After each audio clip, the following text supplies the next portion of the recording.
కూటమి ప్రభుత్వం అధికారంలోకి వచ్చిన తర్వాత ఏజెన్సీ ప్రాంతంలో గిరిజనులకి అనేక ఇబ్బందులు ప్రారంభమయ్యాయి. ఇది అధికారంలోకి వచ్చిన తర్వాతే హైడ్రో ఎలక్ట్రిసిటీ ప్రాజెక్టుకు సంబంధించి ఎర్రవరం దగ్గర నుండి అనంతగిరి వరకు దాదాపు 6 ప్రాంతాల్లో హైడ్రో ఎలక్ట్రిసిటీ ప్రాజెక్టు పెడతాం. 50,000 మందిని జల సమాధి చేస్తాం. దాదాపు 50,000 ఎకరాల భూమిని తీసుకుంటామనేది ప్రకటన చేస్తే గిరిజనులు ముక్త కంఠంతో వ్యతిరేకించారు, పెద్ద ఎత్తున ఉద్యమాలు నిర్వహించారు. అదే సందర్భంలో ఇప్పుడు మళ్ళీ బాక్సైట్ సమస్య ముందుకు వచ్చింది.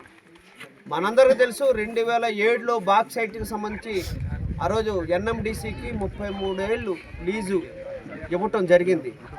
దాని మీద సప్పర్లో కానీ జర్రెల్లో కానీ ఉన్న 4 బ్లాక్లు ఏవైతే ఉన్నాయో దాదాపు 3,000 ఎకరాల భూమి ఏదైతే ఉందో ఇది సరైనది కాదు, పర్యావరణానికి ప్రమాదం, అటవీ సంపదకు ప్రమాదం, గిరిజన తెగలు ఎవరైతే ఉన్నారో నాశనం అయిపోతుంది, ఉత్తరాంధ్ర ధ్వంసం అయిపోతుంది అనేది పర్యావరణ శాస్త్రవేత్తలు అనేక మంది తెలియజేశారు.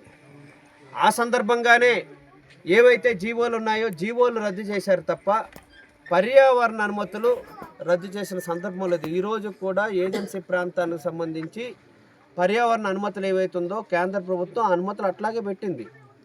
ఇప్పుడు దాన్ని ఆసరా చేసుకొని ఎన్ఎండిసి ఏదైతుందో మా భూములు మాకు ఇవ్వండి, మేము అవి తవ్వుకుంటామని ఇప్పుడు రాష్ట్ర ప్రభుత్వం మీద ఒత్తిడి తీసుకొస్తూ ఉంది. అంటే ఏదైతే రాష్ట్ర ప్రభుత్వం ఉందో రాష్ట్ర ప్రభుత్వం కావాల్సి ఉండే ఎన్ఎండిసి ద్వారా కేంద్ర ప్రభుత్వం మీద ఒత్తిడి తీసుకొచ్చి బాక్సైట్ తవ్వకాలు ప్రారంభించాలనేది చేస్తున్న కుట్ర అనేది మేము భావిస్తూ ఉన్నాం.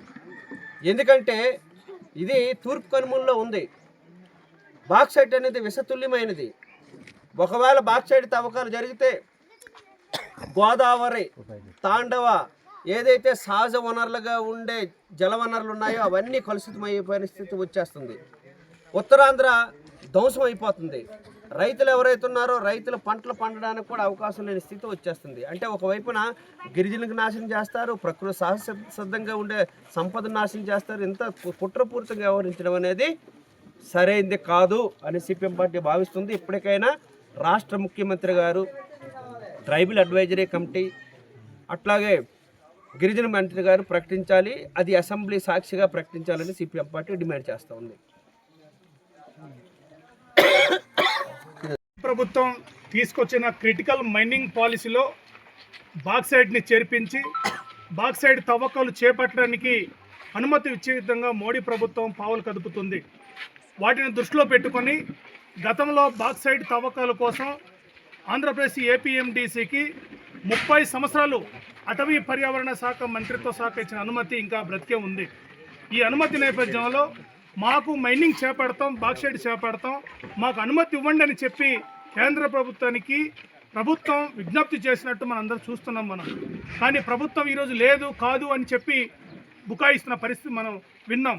కాబట్టి ప్రభుత్వం ఇప్పటికైనా దృష్టిలో పెట్టుకొని ఆదివాసీ ప్రాంతాల్లో భయభ్రాంతులకు గురి చేయకుండా, అశాంతికి గురి చేయకుండా ఆదివాసీ మనోభావాలను గుర్తుపెట్టుకొని రాష్ట్ర ముఖ్యమంత్రిగా చంద్రబాబు నాయుడు గారు ప్రకటించిన శ్వేతపత్రం ఆధారంగా చేసుకొని ముఖ్యమంత్రి గారు నిజంగా చిత్తశుద్ధి ఉంటే బాక్సైట్ మేము చేపట్టట్లేదు, ఏపీఎండిసి నివేదిక తప్పుడు వార్త, నివేదిక పంపలేదని చెప్పి అసెంబ్లీ సాక్షిగా ప్రకటించాలని చెప్పి రాష్ట్ర ముఖ్యమంత్రి గారికి సిపిఎం పార్టీగా డిమాండ్ చేస్తుంది.